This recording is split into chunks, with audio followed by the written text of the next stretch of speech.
Hello नमस्कार, good morning, welcome to दृष्टिकोण IAS. तो आज हम लोग इस पूरे सप्ताह का करंट अफेयर देखेंगे।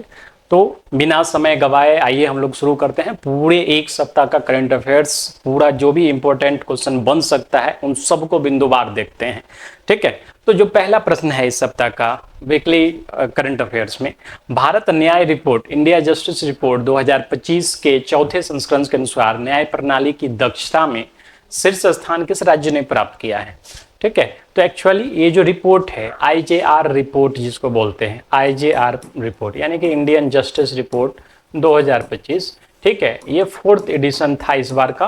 और इस रिपोर्ट के अनुसार जिसने अवार्ड प्राप्त किया है, जिसने प्रथम स्थान लाया है, वह है कर्नाटक। यानी कि यहाँ का जो जुडिशरी रिपोर्ट्स है वो काफ़ी बेहतर है, यहाँ की न्याय प्रणाली की दक्षता जो है काफ़ी बेहतर है, इसलिए कर्नाटक को जो है ये अवार्ड दिया गया है। ठीक है, ये अवार्ड जो है टाटा ट्रस्ट से जो है प्रकाशित किया जाता है। ठीक है, टाटा ट्रस्ट जो है इस रिपोर्ट का प्रकाशन करती है, टाटा ट्रस्ट। ठीक है, हर वर्ष जो है टाटा ट्रस्ट जो है प्रकाशित करती है। ठीक है, रिपोर्ट के अनुसार 18 बड़े और 7 छोटे राज्य का जो है मूल्यांकन किया गया कि वहाँ की पुलिस व्यवस्था कैसी है, न्यायपालिका कैसी है, जेल कैसा है वहाँ का, वहाँ के लोगों को कानूनी सहायता मिलती है कि नहीं मिलती है, इन सब का जो है पूरा रिसर्च किया गया, सर्वे करवाया गया और प्रकाशित किया गया इस रिपोर्ट को, जिसके अनुसार कर्नाटक जो है सबसे अव्वल नंबर पर रहा है। ठीक है, चलिए कर्नाटक की बात करें तो कैपिटल है कर्नाटक का बेंगलुरु और चीफ मिनिस्टर यहाँ के सिद्धारमैया हैं। थावर चंद गहलोत जो है गवर्नर साहब है। मैसूर स्टेट का पार्ट था और इंडियन रोलर जो है यहाँ का स्टेट बर्ड है। ठीक है, चलिए नेक्स्ट देखते हैं हम लोग। भारत में अनुसूचित जातियों के उप श्रेणीकरण को कानूनी रूप से लागू करने वाला पहला राज्य कौन सा है। ठीक है, ये उप श्रेणीकरण क्या हुआ, तो मान लेते हैं कि किसी राज्य में 10% का जो है आरक्षण दे दिया गया एससी को। ठीक है, एससी को 10% का आरक्षण दे दिया गया। अब सरकार क्या करती है, उप श्रेणीकरण करती है, मतलब इस 10% में से भी एक जाति को या दो जातियों को जो है 2% 3% का जो है अपना उस आरक्षण के भीतर आरक्षण दे रहे हैं, इसी को उप श्रेणीकरण कहते हैं। ठीक है, तो ये जो काम किया है, ये काम किया है तेलंगाना की सरकार ने। ठीक है, तेलंगाना की सरकार ने जो है ये काम किया है, ये तेलंगाना के चीफ मिनिस्टर रेवंत रेड्डी है। ठीक है, ये तेलंगाना का चीफ मिनिस्टर है रेवंत रेड्डी। ठीक है, चलिए तेलंगाना की सरकार ने ये काम किया है। तेलंगाना की बात करें, चीफ मिनिस्टर रेवंत रेड्डी है, गवर्नर है जिष्णु देव वर्मा, कैपिटल है इसका हैदराबाद। ठीक है, 2 जून 2014 को जो है आंध्र प्रदेश से अलग किया गया था तेलंगाना को। तेलंगाना का कैपिटल अभी हैदराबाद है और आंध्र प्रदेश का अमरावती है। ठीक है, 2024 तक दोनों का जो है ज्वाइंट कैपिटल था, 10 साल के लिए इसको बनाया गया था। आयुष्मान भारत प्रधानमंत्री जन आरोग्य योजना को लागू करने वाला 34वां राज्य या केंद्र शासित प्रदेश कौन सा है। ठीक है, तो ये 34th स्टेट जो है वो हो जाएगा उड़ीसा। ठीक है, उड़ीसा में जो है रिसेंटली आयुष्मान भारत योजना को लागू कर दिया गया है, क्योंकि इससे पहले वाली जो सरकार थी वो सेंटर से अलाइन नहीं थी, दूसरी सरकार थी जो अपने यहाँ लागू नहीं होने दे रही थी। जैसे दिल्ली में केजरीवाल की सरकार थी और वो वहाँ पे जो है आयुष्मान भारत योजना को लागू नहीं होने दे रही थी। ठीक है, तो ये पॉलिटिक्स में जो है सबसे गलत चीज़ है कि जो पब्लिक है उन तक सुविधाओं को न पहुँचने देना सिर्फ इसलिए कि हम विरोधी पार्टी के हैं। ठीक है, तो ये काफ़ी गलत चीज़ें हैं। उड़ीसा 34th स्टेट बन गया जिसने अपने यहाँ आयुष्मान भारत योजना को लागू कर दिया। आयुष्मान भारत योजना क्या है हम लोग जानते ही हैं, 5 लाख तक का जो है कैशलेस ट्रीटमेंट जो है इसके माध्यम से होता है। 2018 में 23 सितंबर 2018 को जो है प्रधानमंत्री जी के द्वारा ये शुरू किया गया था, आयुष्मान भारत प्रधानमंत्री जन आरोग्य योजना। ठीक है, राज्य झारखंड से। उड़ीसा की बात करें हम लोग तो उड़ीसा के जो कैपिटल है भुवनेश्वर है, चीफ मिनिस्टर मोहन चरण मांझी और हरिबाबू खंबापति जो है यहाँ के गवर्नर हैं। ठीक, चलिए नेक्स्ट देखते हैं हम लोग। नेक्स्ट है जस्टिस दिनेश महेश्वरी को 23वें LCI अध्यक्ष के रूप में नियुक्त किया गया, वो किस पद पर कार्यरत है। ठीक है, तो जस्टिस दिनेश महेश्वरी जो है 23वां अध्यक्ष नियुक्त किया गया है, किसका, तो विधि आयोग का, विधि आयोग। ठीक है, विधि आयोग। ठीक है, इनका जो कैरियर है वो काफ़ी मतलब अच्छा रहा है। पहले राजस्थान अपने कैरियर का शुरुआत किया, बाद में कर्नाटका हाईकोर्ट का वहाँ का मुख्य न्यायाधीश बने और फिर सर्वोच्च न्यायालय के न्यायाधीश के रूप में 2019 को शपथ लिए थे, यानी कि वर्तमान में ये सर्वोच्च न्यायालय के न्यायाधीश हैं। तो इसका आंसर क्या हो जाएगा, ये दिनेश माहेश्वरी जी जो है ये सर्वोच्च न्यायालय के न्यायाधीश है। ठीक है, 23वें LCI जो बने हैं वो क्या है, सर्वोच्च न्यायालय के न्यायाधीश है। याद रखिएगा कौन बने हैं, दिनेश माहेश्वरी को 23वां LCI बनाया गया है। ठीक है, चलिए नेक्स्ट आते हैं। नेक्स्ट है 2025 के बहरीन ग्रैंड प्रिक्स में किस ड्राइवर ने पोल पोजीशन प्राप्त की, यानी कि कौन जो है मतलब विजय हुआ है। तो ऑस्कर पियास्ट्री ने जो है इस गेम को जीत लिया था। क्या है ग्रैंड प्रिक्स, यानी कि कार रेसिंग है, स्पोर्ट्स कार की रेसिंग है, ग्रैंड बहरीन में हुआ था 2025 में और ऑस्कर पियास्ट्री जो है इसमें विजय हुए। ठीक है, चलिए नेक्स्ट है 2028 लॉस एंजल्स में ओलंपिक में क्रिकेट की वापसी जो हो रही है यह कितने वर्ष के बाद पहली बार ओलंपिक कार्यक्रम में शामिल हुआ है।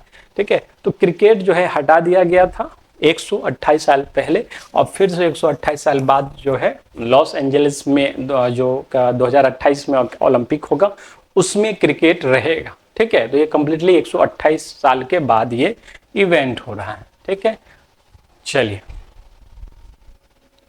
अगला है द इंडिया आई सॉ पुस्तक किस लेखक ने लिखी है। ठीक है, द इंडिया आई सॉ जो पुस्तक है वो फ्रीडम फाइटर की जीवनी पे आधारित है और इसको लिखा गया S अंबुजामल के द्वारा। ठीक है, S अंबुजामल ने इस किताब को लिखा है, ऑटोबायोग्राफी है ये। ठीक है, स्वतंत्रता सेनानी और समाज सेवी थे, तो अपना पूरा जो है आत्मकथा इसके स्वतंत्रता संग्राम के दौरान महिलाओं की क्या स्थिति थी उसके बारे में इस बुक में जिक्र दिया गया है।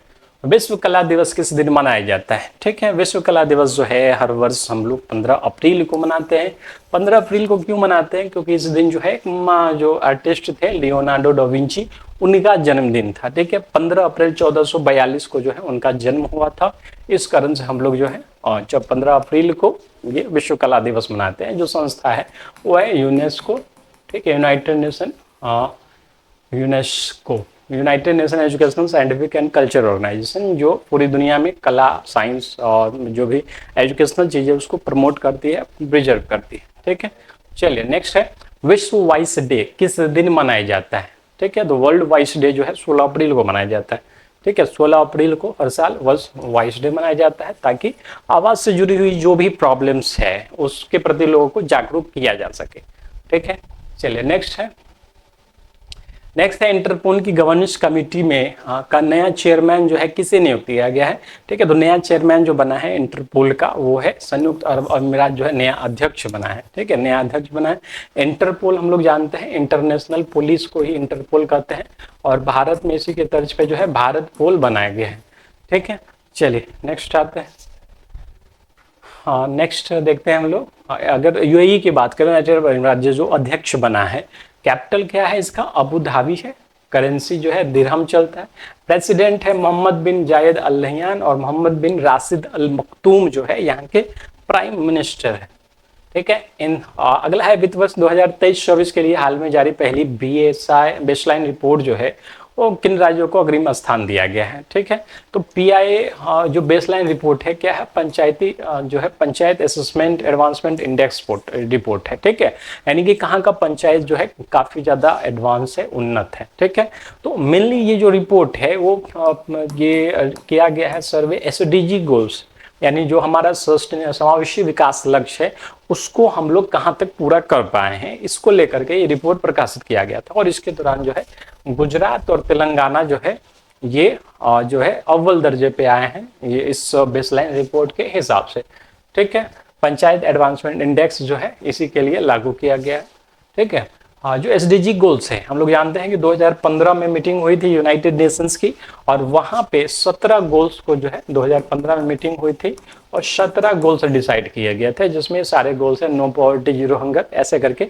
और हर देश को जो है 2030 तक, ठीक है, उसको पूरा करना है। 2030 तक भारत को भी 2030 तक पूरा करना है इन गोल्स को। अब पूरा कैसे होगा, जब पंचायत लेवल पे भी जो है ये गोल्स पूरा हो जाएंगे। ठीक, चलिए अगला आते हैं। हाल ही में IEPFA और IPPB निवेशक निधि पहल के फेज 2 को लॉन्च करने के लिए समझौता ज्ञापन किया। इस पहल का मुख्य उद्देश्य क्या है? ठीक है, तो नाम से ही स्पष्ट है, निवेशक निधि पहल जो है शुरुआत किया गया है तो महिलाओं को विशेष बैंकिंग सेवा शुरू करने के लिए। ठीक है, महिलाओं के लिए ये शुरू किया गया है ताकि उनको फाइनेंशियल चीजों की जानकारी हो और ज्यादा से ज्यादा फाइनेंशियल इंफ्रास्ट्रक्चर को जो है यूज कर सके। ठीक है, तो निवेशक निधि IPPB क्या है? Indian post payment bank. हाल ही में कौशल विकास और उद्यमिता मंत्रालय ने विश्व आर्थिक मंच के साथ मिलकर इंडियन स्किल्स एक्सेलरेटर पहल की शुरुआत की है। ठीक है, तो ये प्रोग्राम्स क्या है? तो कौशल विकास और उद्यमिता मंत्रालय जानते हैं स्किल डेवलपमेंट मिनिस्ट्री है, अभी वर्तमान में जो है इसके मिनिस्टर जयंत चौधरी हैं। ठीक है, जयंत चौधरी हैं। और वर्ल्ड इकोनॉमिक फोरम जानते हैं एक मंच है, विश्व आर्थिक परिषद जो है मंच है जहां हर देश अपना इकोनॉमिक चीज़ों के बारे में वहां पे अपने बातों को साझा करते हैं। तो दोनों ने मिलकर, क्योंकि भारत में जो है जो स्टडी होता है, जो कॉलेज में पढ़ाई होता है और जो इंडस्ट्री में डिमांड किया जाता है, दोनों में काफ़ी मिसमैच होता है। इस कारण से संस्थाओं ने मिल करके जो कौशल अंतर है दोनों का, उसको पाटने के लिए सार्वजनिक निजी सहयोग, पब्लिक प्राइवेट पार्टनरशिप को प्रमोट करने के लिए दोनों का अभी MOU हुआ है, ताकि लोगों को जो है ज़्यादा से ज़्यादा स्किल डेवलपमेंट हो और उनको ज़्यादा से ज़्यादा रोजगार मिल सके। ठीक है, तो पंचायती राज जो स्किल डेवलपमेंट मिनिस्ट्री है, यानी ministry of skill development and entrepreneurship, अभी जयंत चौधरी हैं। ठीक है, वर्ल्ड इकोनॉमिक फोरम की बात करें, हेडक्वार्टर कॉलोनी स्विट्जरलैंड में है। 24 जनवरी 1971 को इसकी शुरुआत हुई थी। क्लाउस स्वैब जो है इसके फाउंडर है। ठीक है, चलिए नेक्स्ट है DFDR यानी कि डिजिटल फ्लाइट डाटा रिकॉर्डर और CVR कॉकपिट वॉइस रिकॉर्डर जो है लैब्स इनोग्रेट किया गया एयरक्राफ्ट एक्सीडेंट इन्वेस्टिगेशन ब्यूरो के द्वारा। सही है, this labs will help India become self reliant recording analysing flight record. ठीक है, फ्लाइट के बारे में जानकारी के लिए जो है ये सेल्फ रिलायंट बनाएगा। The labs will function under director general of civil aviation. ये गलत हो जाएगा। ठीक है, क्योंकि ये लैब्स जो है DGCA के अंदर काम नहीं करेंगे, ये काम करेंगे एयरक्राफ्ट एक्सीडेंट और इन्वेस्टिगेशन ब्यूरो। ठीक है, तो केवल 1 और 2 सही होंगे। ठीक है, तो जब भी कोई प्लेन एक्सीडेंट होता है तो वहां पे जो है ये cockpit voice recorder, digital flight data recorder, जिसको ब्लैक बॉक्स के नाम से भी जानते हैं, वो काफी इंपॉर्टेंट होता है। और उसी के सहायता से जो इन्वेस्टिगेटर हैं जान पाते हैं कि आखिर फ्लाइट में क्या खराबी रही होगी। ठीक है, तो ये इसका लैब्स का उद्घाटन हो चुका है। किस केंद्रीय मंत्री ने नेशनल वाटरवेज के लिए डिजिटल पोर्टल आरंभ किया है? तो जो नेशनल वाटरवेज के मिनिस्टर हैं, यानी ministry of port shipping and waterways, वो है सर्बानंद सोनोवाल, और उन्हीं के द्वारा जो है डिजिटल पोर्टल आरंभ किया गया है ताकि जो वाटरवेज का इंफ्रास्ट्रक्चर है उसको बढ़ाने के लिए पब्लिक प्राइवेट पार्टनरशिप जो है उसको बूस्ट किया जा सके और एक ट्रांसपेरेंट जो है चीज़ें हों, किसको टेंडर मिल रहा है नहीं मिल रहा है, वो सारी चीज़ें जो है एक वन स्टॉप सॉल्यूशन हो उस सब चीज़ का। ठीक है, चलिए आगे आते हैं हम लोग। हाल ही में देश का पहला high altitude atmospheric and climatic research centre कहाँ शुरू किया गया है? ठीक है, तो देश का पहला हाई एल्टीट्यूड वाला जो है ये शुरू किया गया है उधमपुर के, जम्मू कश्मीर के उधमपुर में इसको शुरू किया गया ताकि इस ऊंचाई पे जो है हम लोग को रियल टाइम इंफॉर्मेशन मिले, क्लाइमेट चेंज को लेकर के, वेदर कैसा है। ठीक है, वो सारी जानकारी जो रिसर्चर है, साइंटिस्ट है, उन लोग को ये हाई एल्टीट्यूड एरियाज के बारे में काफ़ी जानकारी हो कि एयर क्वालिटी कैसा है, ग्रीन हाउस गैस इफेक्ट कैसा है, वेदर कैसा है, उन सब के बारे में जानकारी। ठीक है, तो union minister doctor Jitendra Singh के द्वारा शुरू किया गया और वर्तमान में साइंस एंड टेक्नोलॉजी मिनिस्टर है। ठीक है, चलिए नेक्स्ट आते हैं। विश्व होम्योपैथिक दिवस 2025 कब मनाया जाता है? तो विश्व होम्योपैथिक दिवस जो है 10 अप्रैल को मनाया जाता है, क्योंकि इसी दिन जो है जो होम्योपैथी के फाउंडर कहे जाते हैं, फादर कहे जाते हैं, ठीक है, जर्मन साइंटिस्ट थे डॉक्टर सैमुअल हैनमैन। ठीक है, इनका जो है जन्मदिन है। ठीक है, 10 अप्रैल 1755, इनको ऑनर देने के लिए होम्योपैथी दिवस मनाया जाता है। ठीक है, इस बार का जो थीम था वो था एजुकेशन, प्रैक्टिस एंड रिसर्च। ठीक है, एजुकेशन, प्रैक्टिस एंड रिसर्च। अगला है नवकार महामंत्र दिवस 2025 किसने उद्घाटन किया और इसका क्या उद्देश्य था? ठीक है, नवकार महामंत्र जानते हैं, जैन धर्म से रिलेटेड है और प्रधानमंत्री नरेंद्र मोदी जी के द्वारा जो है इसका उद्घाटन किया गया। ठीक है, आध्यात्मिक शांति और नैतिक मूल्यों को बढ़ावा देना, क्योंकि हम लोग जानते हैं जैन धर्म में जो है काफी महत्व दिया जाता है इन सब चीजों का, जो प्रिंसिपल वैल्यूज है उस सब का। ठीक है, तो दिल्ली के विज्ञान भवन में नवकार महामंत्र का जो है इनॉग्रेशन किया गया प्रधानमंत्री जी के द्वारा। ये सेंट्रल प्रेयर माना जाता है, मतलब केंद्रीय प्रार्थना माना जाता है। किस धर्म का? तो जैन धर्म का। ठीक है, जैन धर्म जो का जो है सेंट्रल प्रेयर क्या माना जाता है, नवकार महामंत्र। ठीक है, किसके लिए, नॉन वायलेंस और यूनिवर्सल हार्मोनी, विश्व बंधुता के लिए, अहिंसा के लिए जो है ये किया जाता है। हाल ही में महाराष्ट्र सरकार ने खुलताबाद का नाम बदलकर क्या रखने की घोषणा की है, तो हाँ ये रत्नपुर रखने की घोषणा की है। और मेनली औरंगजेब के द्वारा जो है रत्नपुर का नाम बदलकर खुलताबाद रख दिया गया, और फिर महाराष्ट्र सरकार अब खुलताबाद का नाम बदलकर रत्नपुर रख रही है।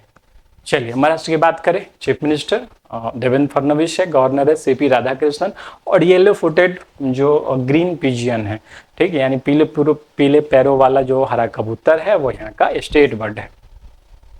एडीबी ने भारत की जीडीपी ग्रोथ 2025-26 के लिए कितने प्रतिशत बताई है, तो एडीबी के अनुसार जो भारत की ग्रोथ रेट रहने वाली है वो 6.7% के आसपास रहने वाली है। ठीक है, तो यहाँ पे हम लोग को एडीबी के बारे में जानना है। ठीक है, तो एडीबी एशियन डेवलपमेंट बैंक, और इसका जो हेडक्वार्टर है वो मनीला फिलीपींस में है। मात्सुगु आशाकावा इसके प्रेसिडेंट है, और मनीला फिलीपींस में इसका हेडक्वार्टर है। 19 दिसंबर 1966 को इसकी शुरुआत हुई थी, और मेनली एशिया और पैसिफिक रीजन को डेवलपमेंट करने के लिए, वहाँ मतलब पॉवर्टी एलिवेशन के लिए, एजुकेशन को बढ़ावा देने के लिए, क्लाइमेट चेंज पे वर्क करने के लिए, रीजनल कॉपरेशन को बढ़ावा देने के लिए जो है एडीबी का गठन किया गया था, ताकि लोग को वो देशों को लोन दे सके और वहाँ पे जो है इंफ्रास्ट्रक्चर डेवलपमेंट हो। ठीक है, चलिए नेक्स्ट आते हैं, हाल ही में किस अंतरिक्ष यान ने नासा के जॉनी किम और रूसी अंतरिक्ष यात्रियों को अंतरिक्ष स्टेशन पहुंचाया है। ठीक है, अंतर्राष्ट्रीय अंतरिक्ष स्टेशन पहुंचाया। तो यान का नाम है सोयूज MS-27, और ये रूस का है। ठीक है, रूस का सोयूज है, और इसी के द्वारा जो है इंटरनेशनल स्पेस स्टेशन गए हैं साइंटिस्ट। ठीक है, इंटरनेशनल स्पेस स्टेशन की हम लोग बात करें तो ये 5 कंट्रीज जो है मिलकर के इस इंटरनेशनल स्पेस स्टेशन का निर्माण किए थे, जिसमें है नासा है, रॉसकॉस्मोस है, ESA है, जाक्सा है और कनाडा है। ठीक है, ये 2000 से ऑपरेशनल है और लगभग 400 किलोमीटर एबव अर्थ है। ठीक है, चलिए नेक्स्ट आते हैं हम लोग, इंटरनेशनल सोलर अलायंस का कंट्री पार्टनरशिप फ्रेमवर्क साइन करने वाला पहला अफ्रीकन कंट्री कौन है।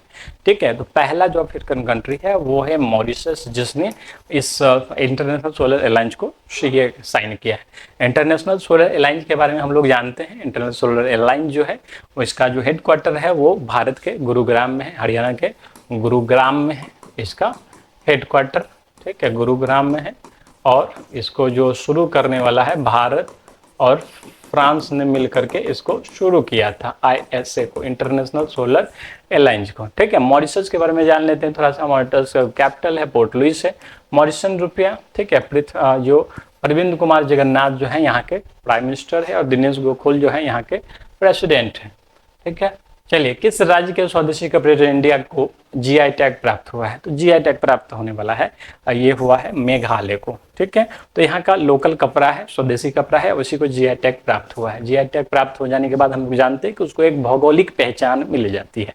ठीक है, मेघालय की अगर हम बात करें तो मेघालय जो है शिलोंग इसका कैपिटल है। मुख्यमंत्री कॉनरेड संगमा है, राज्यपाल फागू चौहान ने स्थापना 21 जनवरी 1972 को हुआ था। असम से अलग होकर के स्वतंत्र राज्य बनाया गया था। ठीक है, चेरापूंजी, डोकी नदी, ये सब जो है यहाँ के अच्छे जो प्लेस है। हाल ही में उत्तर प्रदेश पुलिस को किस पोर्टल के लिए राष्ट्रीय स्तर पर स्कॉच अवार्ड से सम्मानित किया गया, तो स्कॉच अवार्ड से जो सम्मानित किया गया है वो investigation, prosecution and conviction portal के लिए, और साथ में पुलिस सुरक्षा श्रेणी के लिए भी जो है पुलिस सुरक्षा श्रेणी, ठीक है, इसके लिए भी जो है स्कॉच अवार्ड दिया गया है। ठीक है, चलिए यूपी पुलिस को, यूपी की अगर हम लोग बात करें तो जानते हैं योगी आदित्यनाथ CM है, गवर्नर है आनंदीबेन पटेल। ठीक है, चलिए हाल ही में किस इंग्लैंड खिलाड़ी को उनके अद्वितीय योगदान के लिए नाइटहुड से सम्मानित किया गया है, तो नाइटहुड से सम्मानित होने वाले हैं जेम्स एंडरसन। ठीक है, ब्रिटेन के जो एक्स प्राइम मिनिस्टर थे ऋषि सुनक, उनके द्वारा जो है इनको अवार्ड दिया गया। ठीक है, हाल ही में सौरव गांगुली को किस समिति का अध्यक्ष बनाया गया है, तो रिसेंटली जो सौरव गांगुली थे उनको ICC मेंस क्रिकेट समिति का जो है अध्यक्ष बनाया गया। ICC के चेयरमैन हम लोग जानते हैं कि जैसा है, और उसी के ICC के भीतर कई सारी कमिटीज होती हैं, जैसे महिला क्रिकेट समिति है, तकनीकी समिति है, वित्त समिति है, उसमें मेंस क्रिकेट समिति का जो अध्यक्ष है वो सौरव गांगुली को बनाया गया है। ठीक है, चलिए हाल ही में दुनिया का पहला 3D प्रिंटेड रेलवे स्टेशन कहाँ स्थित है? तो दुनिया का पहला 3D प्रिंटेड रेलवे स्टेशन जो है जापान ने बनाया है। तकरीबन 6 घंटे लगे इसको बनाने में। 6 घंटे में जापान ने जो है रेलवे स्टेशन को बना लिया 3D तकनीक के सहायता से।